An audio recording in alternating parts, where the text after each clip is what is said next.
Welcome to Daily Dose Radio, a 5-minute devotional podcast studying the Psalms verse by verse. Broadcast from the ever-beautiful Sharonville, Ohio, on the sunny side of Cincinnati. Hey, you found it. This is Daily Dose Radio, the finest Bible bistro on the internet. Come on in. We here at Daily Dose Radio care about clean and healthy communities. So we want you to come in, have some good, fresh, 100% Bible study made from only 100% Bible. Yes, sir, that's how much we care.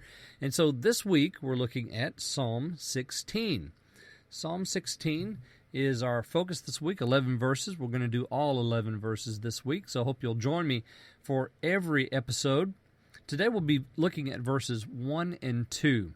The first verse contains the introductory statement about the psalm, and all we have in the first verse is that it is a miktam of David. This is the first time that we've seen this particular word used in the Psalter. We'll see it several more times, but this is the first occurrence of it here in Psalm 16. And miktam, you're asking, what is a miktam, Dave? Well, let me tell you, I don't know. Nobody else seems to know either, but there are some speculations. The verb katam means to stain something. Katim, which is the noun, means gold, and it's only used in poetic literature. And so miktam is thought to be an extension or a derivation of one of those two, maybe the verbal form. It could be because of the use, it's probably the participial form of the verb, or it could be an extension of the noun, which in that case, perhaps this means a golden psalm. This is, or perhaps David's trying to express his love of this particular verse. Whatever it means, it certainly was something special for the author to title it a miktam. And we begin with this miktam of David, and let me just read for you my translation of verses 1 and 2. Keep me, O God, for I trust in you. So you say to the Lord God, O you, to whom my goodness does not compare. That's verses 1 and 2. We have right off, and some of your translations are going to say, preserve me. I've translated this, keep me.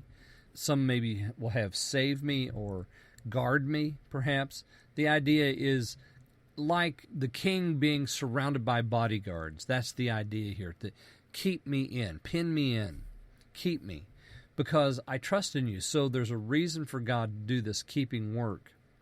And of course, this is no stranger to David's language throughout the Psalter. This idea of keeping is all over, and it's something that only the Lord does, and it's always a prayer of the psalmist. Keep me, for I trust in you. And usually there's something to do with an enemy who's trying to destroy or to wound or to trap. And of course, we've seen some of the beginning threads of that throughout the first part of the Psalms. And then we have verse 2. So you say to the Lord God, O you to whom my goodness does not compare. Now that's my translation, and I'll admit that my translation is a little weak. Some of your translations will have, my soul says, or, oh, my soul, you say to the Lord God. The words for soul are not here. We just begin with the verb, you say. So we're not really sure who, if we're talking to someone outside, if the psalmist is speaking to someone outside of the psalm, or if he's actually talking to himself. Oh, you say to the Lord your God. And then we have this statement, O you to whom my goodness does not compare. It really literally means my goodness does not come to you. It does not reach you. So there's no comparing my goodness with you. And of course, where have we seen that before? That comes straight out of Psalm 14, where we find out that there's none good, no, not one. So now we just have that theme of the corruption of man continued.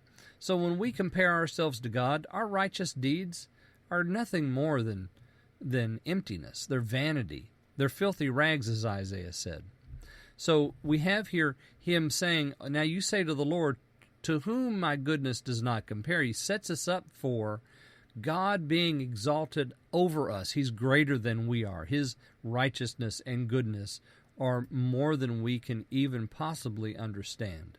Well, join me again tomorrow. We'll look at verse 3 and 4 on Daily Dose Radio. Thanks for listening to Daily Dose Radio. I'm David Smith. The music today has been performed by the Bluegrass Experiment. Thanks again for listening. I'll see you next time on Daily Dose Radio.